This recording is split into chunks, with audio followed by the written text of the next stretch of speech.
Hi guys, welcome to chemistry video lecture. Last video લેક્ચરની અંદર આપણે ઈથર સંયોજનોના ભૌતિક ગુણધર્મો વિશે વાત કરી. ઓકે ગાઈઝ, હવે આજના વિડિયો લેક્ચરની અંદર આપણે ઈથર સંયોજનોમાં થતી રાસાયણિક પ્રક્રિયા વિશે વાત કરીશું. હવે ઈથર સંયોજનોમાં બે પ્રકારની પ્રક્રિયાઓ થાય છે, જેમાં એક છે કેન્દ્રાનુરાગી વિસ્થાપન પ્રક્રિયા અને બીજી છે ઇલેક્ટ્રોન અનુરાગી વિસ્થાપન પ્રક્રિયા. એમાં સૌપ્રથમ આજના વિડિયો લેક્ચરની અંદર આપણે ઈથરમાં થતી કેન્દ્રાનુરાગી વિસ્થાપન પ્રક્રિયા વિશે વાત કરીશું. અને ઈથરમાં કેન્દ્રાનુરાગી વિસ્થાપન પ્રક્રિયા થવાથી કાર્બન અને ઓક્સિજન વચ્ચેનો બોન્ડ શું થશે? બ્રેક. પરંતુ ઈથર સંયોજનો ખૂબ જ ઓછા ક્રિયાશીલ છે, પરિણામે સામાન્ય તાપમાને રાસાયણિક પ્રક્રિયા આપશે નહીં. તો કાર્બન અને ઓક્સિજન વચ્ચેનો બોન્ડ સામાન્ય તાપમાને બ્રેક થતો નથી, તો આપણને ક્રિટિકલ કન્ડિશનની રિક્વાયરમેન્ટ રહેશે. એનો મતલબ હાઈ ટેમ્પરેચરે પ્રોસેસ કરવી પડશે. ઓકે ગાઈસ, તો ઈથરની આપણે હાઇડ્રોજન હેલાઇડ સાથેની રાસાયણિક પ્રક્રિયા વિશે વાત કરીશું. હાઇડ્રોજન હેલાઇડ સાથેની રાસાયણિક પ્રક્રિયા વિશે વાત કરીશું. હવે ઈથર, ધારો કે આપણે ડાય આલ્કાઇલ ઈથર લઈએ, તો આ ડાય આલ્કાઇલ ઈથરની જો હાઇડ્રોજન હેલાઇડ સાથે પ્રોસેસ કરવામાં આવે તો અહીંયા ઓક્સિજન અને આલ્કાઇલ સમૂહના કાર્બન વચ્ચેનો બોન્ડ શું થશે? બ્રેક. એટલે કે આ અને અહીંયાથી કોણ જોડાશે? R સાથે X, એટલે શું બનશે? Alkyl halide. અને પ્લસ આ જે હાઇડ્રોજન જે છે એ કોની સાથે જોડાશે? ઓક્સિજનની સાથે, એટલે શું મળશે? આલ્કોહોલ. હવે અહીંયા જો હાઇડ્રોજન હેલાઇડનું પ્રમાણ વધારે લીધેલું હશે તો અહીંયા મળતો આલ્કોહોલ ફરી પાછો હાઇડ્રોજન હેલાઇડ સાથે પ્રોસેસ કરશે અને આલ્કોહોલમાંથી OH, હાઇડ્રોજન હેલાઇડમાંથી H, એવી રીતે પાણી શું થશે? દૂર. અને OH નું સ્થાન કોણ લેશે? હેલોજન. એટલે શું મળશે?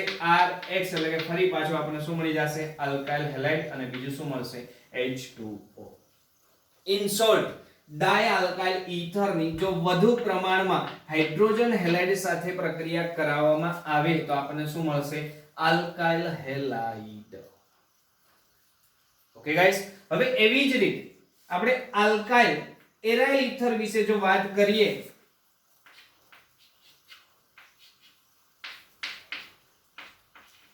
OR, જેમાં ઓક્સિજન પાસે લોન પેર ઇલેક્ટ્રોન હોય છે. હવે આલ્કાઇલ એરાઇલ ઈથરની જો હાઇડ્રોજન હેલાઇડ સાથે પ્રોસેસ કરવામાં આવે તો આપણને અહીંયા આલ્કાઇલ હેલાઇડ અને શું મળશે? ફિનોલ. જો આલ્કાઇલ એરાઇલ ઈથરની હાઇડ્રોજન હેલાઇડ સાથે પ્રોસેસ કરો છો, આલ્કાઇલ હેલાઇડ અને શું મળે છે? ફિનોલ. એનો મતલબ અહીંયા આલ્કાઇલ સમૂહવાળા કાર્બન અને ઓક્સિજન વચ્ચેનો બોન્ડ શું થશે? બ્રેક. બેન્ઝીન વલયના કાર્બન અને ઓક્સિજન વચ્ચેનો બોન્ડ બ્રેક થશે નહીં. હવે શું કામ એવું થાય છે? તો કે કાર્બન અને બેન્ઝીન વલયના કાર્બન અને ઓક્સિજન વચ્ચે આંશિક દ્વિબંધ હોય છે, અને અહીંયા આલ્કાઇલ સમૂહના કાર્બન અને ઓક્સિજન વચ્ચે સિંગલ બોન્ડ હોય છે.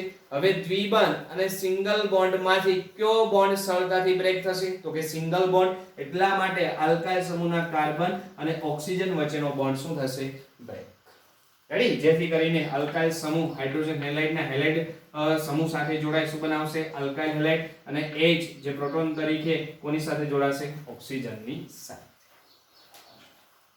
Okay guys, clear? અને ફિનોલની આગળ હાઇડ્રોજન હેલાઇડ સાથે પ્રક્રિયા શક્ય નથી, કારણ કે ફિનોલમાં ઓક્સિજન પાસે લોન પેર ઇલેક્ટ્રોન હોય છે. એ લોન પેર ઇલેક્ટ્રોનની હાજરીને કારણે કાર્બન ઓક્સિજન વચ્ચે આંશિક દ્વિબંધની રચના થાય છે. રેડી? આપણે ફિનોલમાં થતા સંસ્પંદન બંધારણો વિશે વાત કરેલી છે. રેડી? એ વિડિયો લેક્ચર જોશો તો તમને આઈડિયા આવી જશે કે કાર્બન ઓક્સિજન વચ્ચે આંશિક કેવો હોય છે? દ્વિબંધ. હવે દ્વિબંધ હોવાને કારણે બોન્ડને બ્રેક કરવો કેવો છે? મુશ્કેલ. પરિણામે ફિનોલ જે છે એ હાઇડ્રોજન હેલાઇડ સાથે પ્રક્રિયા આપશે નહીં. ઓકે ગાઈસ, હવે ઈથરની હાઇડ્રોજન હેલાઇડ સાથેની પ્રતિક્રિયાત્મકતા વિશે વાત કરીએ તો HI સૌથી ઝડપી પ્રોસેસ આપશે, એનાથી ધીમી HBr, અને સૌથી ધીમી પ્રોસેસ કોણ આપશે? HCl. ખાસ આ નોટ ડાઉન કરશો. ઈથર સંયોજનોની હાઇડ્રોજન હેલાઇડ સાથેની જો પ્રતિક્રિયાત્મકતા વિશે વાત કરીએ તો HI સાથે સૌથી ઝડપી, એમનાથી ધીમી HBr અને સૌથી ધીમી HCl. હવે આ જે ત્રણેય હાઇડ્રોજન હેલાઇડ છે એમાં જે સરળતાથી પ્રોટોન રિલીઝ કરશે એ ઈથર સાથે સૌથી ઝડપી પ્રોસેસ આપશે. તો HI જે સૌથી વધુ એસિડિક છે કારણ કે સૌથી સરળતાથી શું રિલીઝ કરશે? પ્રોટોન. એટલે ખાસ યાદ રાખજો, જેની એસિડિકતા વધારે, જે પૂરતા એસિડિક હશે એ ઈથર સાથે ઝડપી પ્રોસેસ આપશે. ઓકે ગાઈસ, હવે કોઈ એક ઈથરની આપણે ધારો કે હાઇડ્રોજન આયોડાઇડ સાથે રાસાયણિક પ્રક્રિયાનું એક સમીકરણ લઈએ. ઈ સમીકરણને આપણે મિકેનિઝમ દ્વારા સમજીએ. ધારો કે આપણે ઇથાઇલ મિથાઇલ ઈથર લઈએ. આ શું છે મિત્રો? ઇથાઇલ મિથાઇલ ઈથર, જેની હાઇડ્રોજન આયોડાઇડ સાથે પ્રક્રિયા કરાવીશ તો આપણને નિપજ તરીકે મિથાઇલ આયોડાઇડ, આ જે I છે એ મિથાઇલ સમૂહ સાથે અને H જે છે એ ઓક્સિજન સાથે, એટલે કે અહીંયા મિથાઇલ સમૂહ વાળો કાર્બન અને ઓક્સિજન વચ્ચેનો સૌપ્રથમ બોન્ડ શું થશે? બ્રેક. અને આ ઓક્સિજન સાથે H એટલે શું મળશે? ઇથેનોલ. હવે આ ઇથેનોલની જો ફરી પાછી HI સાથે પ્રક્રિયા કરાવવામાં આવે તો અહીંયાથી OH, અહીંયાથી H, એવી રીતે H2O દૂર થશે અને I OH નું સ્થાન લેશે એટલે શું મળશે? Ethyl iodide. તો અહીંયા જે ઇથાઇલ મિથાઇલ ઈથરની HI સાથેની જે કોઈ રાસાયણિક પ્રક્રિયા છે એની આપણે મિકેનિઝમ વિશે વાત કરી. કારણ કે મિકેનિઝમ થી આ જે રાસાયણિક પ્રક્રિયા છે એને તમે સરળતાથી સમજી શકશો. ઓકે ગાઈસ, તો હવે આ જે રાસાયણિક પ્રક્રિયા છે એની મિકેનિઝમ વિશે વાત કરીએ તો ઇથાઇલ મિથાઇલ ઈથરમાં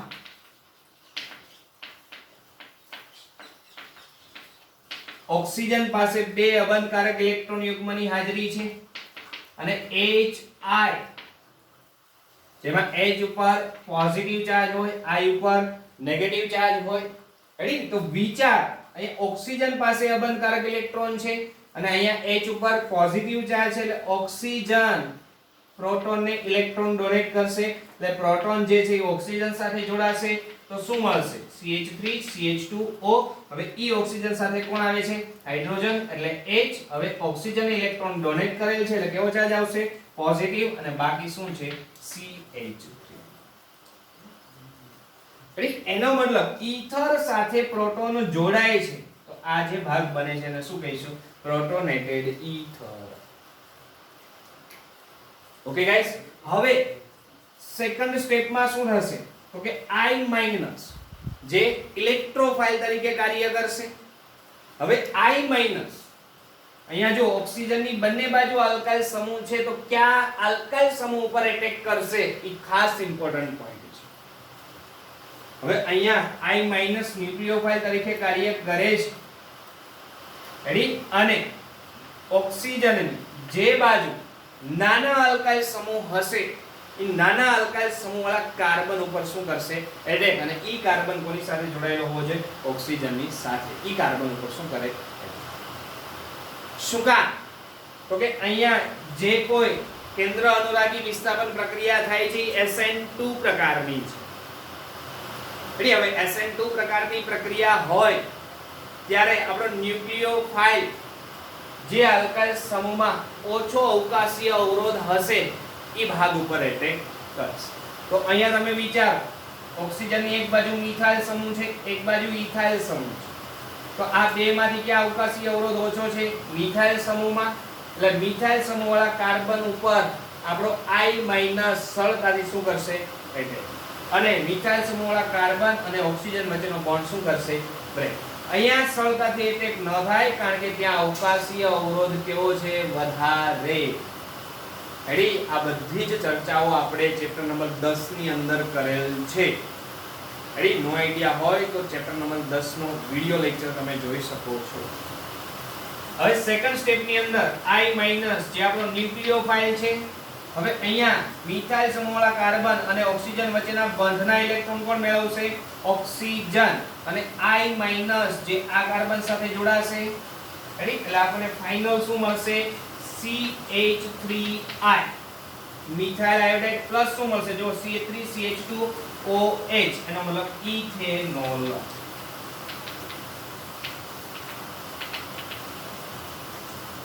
રેડી? અહીંયા રાસાયણિક પ્રક્રિયાનો વેગ બંને પ્રક્રિયકોની સાંદ્રતા ઉપર આધાર રાખે છે. પરિણામે આ જે રાસાયણિક પ્રક્રિયા છે એ SN2 પ્રકારની છે. ઓકે ગાઈસ, હવે જો આપણે HI નું પ્રમાણ જો વધારે લીધેલું હશે તો HI હજુ આ ઇથેનોલ સાથે પ્રોસેસ કરશે. CH3CH2OH ફરી પાછો HI સાથે પ્રોસેસ કરે. H ઉપર પોઝિટિવ ચાર્જ હોય, I ઉપર નેગેટિવ હોય. હવે ઓક્સિજન પાસે લોન પેર છે જે કોને ઇલેક્ટ્રોન ડોનેટ કરશે? પ્રોટોનને. એટલે પ્રોટોન જે છે ઓક્સિજન સાથે જોડાશે. પરિણામે કંઈક આવું બનશે CH3CH2OH અને અહીંયા શું આવશે? H. હવે ઓક્સિજન ઇલેક્ટ્રોન ડોનેટ કરેલ છે એટલે કેવો ચાર્જ આવશે? પોઝિટિવ. અહીંયા જુઓ આલ્કોહોલ હતો, હવે પ્રોટોન એમની સાથે જોડાય છે એટલે આખું શું નામ આપીશું? પ્રોટોનેટેડ આલ્કોહોલ. ઓકે ગાઈસ, હવે જે I- છે એ આપણા ઇલેક્ટ્રોફાઇલ તરીકે કાર્ય કરશે. શું કરશે? તો કે અહીંયા ઇથાઇલ સમૂહમાં ઓક્સિજન સાથે જે કાર્બન જોડાયેલો છે એ કાર્બન અને ઓક્સિજન બંધના ઇલેક્ટ્રોન કોણ મેળવશે? ઓક્સિજન. એટલે અહીંયાથી શું રિલીઝ થશે? H2O. અને I- જે ઓક્સિજન વાળા કાર્બન ઉપર શું કરશે? એટેક અને ઈ કાર્બન સાથે જોડાશે. તો ફાઇનલ આપણને શું મળશે? CH3CH2I ઇથાઇલ આયોડાઇડ પ્લસ શું મળશે? H2O. રેડી? એકદમ સિમ્પલ છે. રેડી? પણ ખાસ એ યાદ રાખજો, જ્યારે ઓક્સિજનની બંને બાજુ જે આલ્કાઇલ સમૂહ છે એ જો પ્રાથમિક પ્રકારના કે દ્વિતીયક પ્રકારના આલ્કાઇલ સમૂહો હોય ત્યાં સુધી કયા પ્રકારની પ્રોસેસ હશે? SN2. કારણ કે પ્રાથમિક કે દ્વિતીયક આલ્કાઇલ સમૂહની અંદર અવકાશી અવરોધ ઓછો હોય છે. ઓછો હોવાને કારણે હાઇડ્રોજન હેલાઇડ સાથે SN2 પ્રકારની પ્રક્રિયા આપશે. કે ગાઈસ, પરંતુ જો આ ઓક્સિજન સાથે ક્યાંય બેમાંથી કોઈ એક બાજુ જો તૃતીયક આલ્કાઇલ સમૂહ આવશે તો SN2 પ્રકારની પ્રક્રિયા આપશે નહીં. તો કયા પ્રકારની પ્રોસેસ આપશે? SN1. કારણ કે તૃતીયક આલ્કાઇલ સમૂહ કે જેની અંદર અવકાશીય અવરોધ કેવો હોય છે? વધારે. હવે અવકાશીય અવરોધ વધારે હોવાને કારણે SN2 પ્રકારની પ્રક્રિયા શક્ય નથી. એટલે કયા પ્રકારની પ્રોસેસ થશે? SN1. એવું પણ આપણે એક એક્ઝામ્પલ લઈ. ધારો કે ઓક્સિજનની કોઈ એક બાજુ આપણે તૃતીયક આલ્કાઇલ સમૂહ જોડાયેલો છે. ધારો કે લઈએ CH3 તૃતીયક બ્યુટાઇલ સમૂહ છે. ઓક્સિજન છે CH3. હવે આમની આપણે HI સાથે પ્રોસેસ કરાવી તો આપણને શું મળશે? તો કે અહીંયા ખાસ એ યાદ રાખજો કે તૃતીયક આલ્કાઇલ સમૂહ સાથે કોણ જોડાશે? Halide ion. અહીંયા કોણ છે? I. તો I જે છે આ કાર્બન સાથે જોડાશે એટલે આપણને શું મળશે?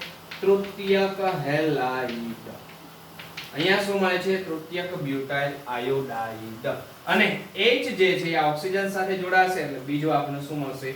મિથેનોલ. એટલે CH3OH પ્લસ આપણે શું મળશે? CH3OH. હવે ઘણા બધા પ્રશ્નો પણ થતા હશે કે સર કઈ રીતે આવું પોસિબલ બને છે? તો એ આપણે મિકેનિઝમ એટલે કે ક્રિયાવિધિ દ્વારા સમજીએ.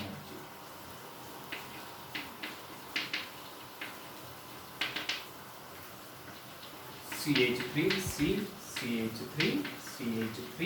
અહીંયા શું છે? Oxygen CH3. હવે ઈથર ખૂબ જ નિષ્ક્રિય છે. રેડી? એટલે હાઈ ટેમ્પરેચરે આ બધી પ્રોસેસ કરવી પડશે. હવે HI માં H ઉપર પોઝિટિવ, I ઉપર નેગેટિવ ચાર્જ હોય છે. રાઈટ? હવે ઓક્સિજન સૌપ્રથમ ઇલેક્ટ્રોન ડોનેટ કરશે અને પ્રોટોન જે છે ઓક્સિજન સાથે જોડાશે. પરિણામે કંઈક આ રીતે સ્ટ્રક્ચર તૈયાર થશે. O અહીંયા કોણ છે? CH3 અને અહીંયા કોણ આવ્યું H રેડી એનો મતલબ પ્રોટોનેટેડ ઈથર બનશે રેડી હવે પ્રોટોનેટેડ ઈથર બને છે એવા સમયે જો અહીંયા ખાસ ધ્યાન રાખજો ધારો કે અહીંયા તૃતીયક કાર્બન અને ઓક્સિજન વચ્ચેનો બોન્ડ બ્રેક થાય તો અહીંયા તૃતીયક કાર્બોકેટાઇનની રચના થશે રેડી અને અહીંયા જો મિથાઇલ સમૂહવાળા કાર્બન અને ઓક્સિજન વચ્ચેનો બોન્ડ બ્રેક થાય તો મિથાઇલ કાર્બોકેટાઇન બનશે હવે આ બે કાર્બોકેટાઇનમાંથી કોની સ્થાયીતા વધારે હોય તૃતીયક કાર્બોકેટાઇનની હવે તૃતીયક કાર્બોકેટાઇનની સ્થાયીતા વધારે હોવાને કારણે તૃતીયક કાર્બન અને ઓક્સિજન વચ્ચેનો બોન્ડ શું થશે બ્રેક એટલે કે અહીંયા કાર્બન તૃતીયક કાર્બન અને ઓક્સિજન વચ્ચેના બંધના ઇલેક્ટ્રોન પણ મેળવશે ઓક્સિજન મેળવશે એટલે શું બનશે તૃતીયક કાર્બોકેટાઇન અને પ્લસ શું આવશે CH3OH એટલે કે મિથેનોલ હવે તૃતીયક કાર્બોકેટાઇન ઉપર સરળતાથી કોણ એટેક કરી શકશે I- એટલે કે I- જે કાર્બોકેટાઇન વાળા કાર્બન સાથે જોડાશે એટલે આપણને શું મળશે તૃતીયક હેલાઇડ કે તૃતીયક બ્યુટાઇલ આયોડાઇડ એટલે ખાસ બે પોઈન્ટ યાદ રાખવાના છે કે ઈથર ની બંને બાજુ જો પ્રાથમિક કે દ્વિતીયક પ્રકારના આલ્કાઇલ સમૂહો હોય ત્યારે SN2 પ્રકારની પ્રક્રિયા થશે પરંતુ જો ક્રિયાશીલ સમૂહની બેમાંથી કોઈ પણ એક બાજુ જો તૃતીયક આલ્કાઇલ સમૂહ આવી જશે તો કયા પ્રકારની પ્રોસેસ થશે SN1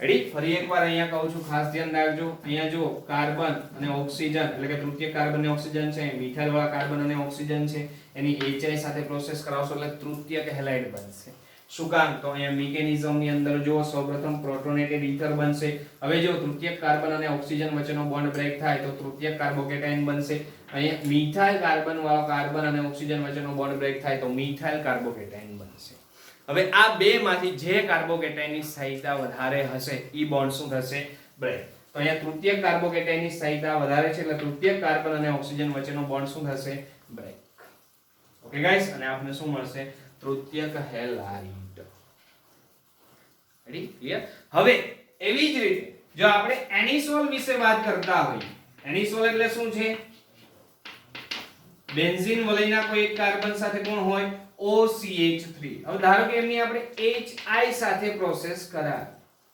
હવે HI સાથે પ્રોસેસ કરાવી તો અહીંયા જો બેન્ઝીન વલયના કાર્બન અને ઓક્સિજન વચ્ચેનો બોન્ડ બ્રેક થશે કે મિથાઇલ સમૂહવાળા કાર્બન અને ઓક્સિજન વચ્ચેનો બોન્ડ બ્રેક થશે તો હમણાં આપણે અહીંયા વાત કરેલી કે આલ્કાઇલ સમૂહવાળા કાર્બન અને ઓક્સિજન વચ્ચેનો બોન્ડ શું થશે બ્રેક હવે શું કામ બેન્ઝીન વલયના કાર્બન અને ઓક્સિજન વચ્ચેનો બોન્ડ બ્રેક નહીં થાય તો કે ઓક્સિજન પાસે લોન પેર ઇલેક્ટ્રોન છે હવે ઈ ઇલેક્ટ્રોનની હાજરીને કારણે સંસ્પંદન બંધારણો શક્ય બને છે હવે સંસ્પંદન બંધારણો શક્ય બનવાને કારણે કાર્બન ઓક્સિજન વચ્ચે આંશિક દ્વિબંધની રચના થાય છે એનો મતલબ અહીંયા બેન્ઝીન વલયના કાર્બન અને ઓક્સિજન વચ્ચે આંશિક દ્વિબંધ હોય છે જ્યારે આલ્કાઇલ સમૂહવાળા કાર્બન અને ઓક્સિજન વચ્ચે સિંગલ બોન્ડ હોય છે તો આ બે બોન્ડમાંથી કયો બોન્ડ સરળતાથી બ્રેક થશે તો કે આલ્કાઇલ સમૂહવાળા કાર્બન અને ઓક્સિજન વચ્ચેનો કારણ કે ત્યાં સિંગલ બોન્ડ છે રેડી કારણ કે ડબલ બોન્ડને બ્રેક કરવો કેવો છે મુશ્કેલ એટલે અહીંયા કાર્બન ઓક્સિજન વચ્ચેનો બોન્ડ શું થશે બ્રેક અને CH3 સાથે કોણ જોડાશે I અને H જે છે કોની સાથે જોડાશે ઓક્સિજનની સાથે જેથી કરીને આપણને શું મળશે phenol plus methyl iodide ready હવે ફિનોલમાં ફરી પાછા સંસ્પંદન બંધારણો શક્ય બને છે રેડી એટલે કાર્બન ઓક્સિજન વચ્ચે ફરી પાછા આંશિક દ્વિબંધની રચના જોવા મળે છે પરિણામે કાર્બન ઓક્સિજન વચ્ચેનો બોન્ડ બ્રેક કરવો સરળ નથી એટલે ફિનોલની આગળ હાઇડ્રોજન હેલાઇડ સાથેની પ્રક્રિયા શક્ય નથી ઓકે ગાઈસ ક્લિયર રેડી આપણે જો મિકેનિઝમ સમજવી હોય તો એ પણ આપણે સમજી શકીએ અહીંયા જે H જે છે એ ઓક્સિજન સાથે જોડાશે એટલે પ્રથમ સ્ટેપ ની અંદર આ રીતે રચના તૈયાર થશે O અહીંયા CH3 એની સાથે પણ એવો H ઓક્સિજન ઉપર કેવો ચાર્જ હશે પોઝિટિવ હવે શું થશે આલ્કાઇલ સમૂહવાળા કાર્બન અને ઓક્સિજન વચ્ચેના બંધના ઇલેક્ટ્રોન પણ મેળવશે ઓક્સિજન જેથી કરીને શું થશે ફિનોલ અને જે મિથાઇલ વાળો કાર્બન છે એ કાર્બન સાથે કોણ જોડાશે I માઇનસ એટલે કે I જોડાશે. હવે I જોડાય તો શું બની જાય CH3R. ઓકે ગાઈસ, અને કીધું એમ ફિનોલની આગળ હાઇડ્રોજન હેલાઇડ સાથેની પ્રક્રિયા શક્ય નથી.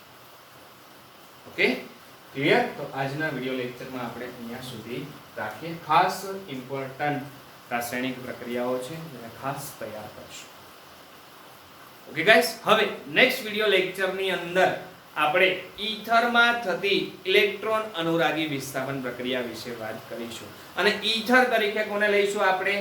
Alkyl aryl ether.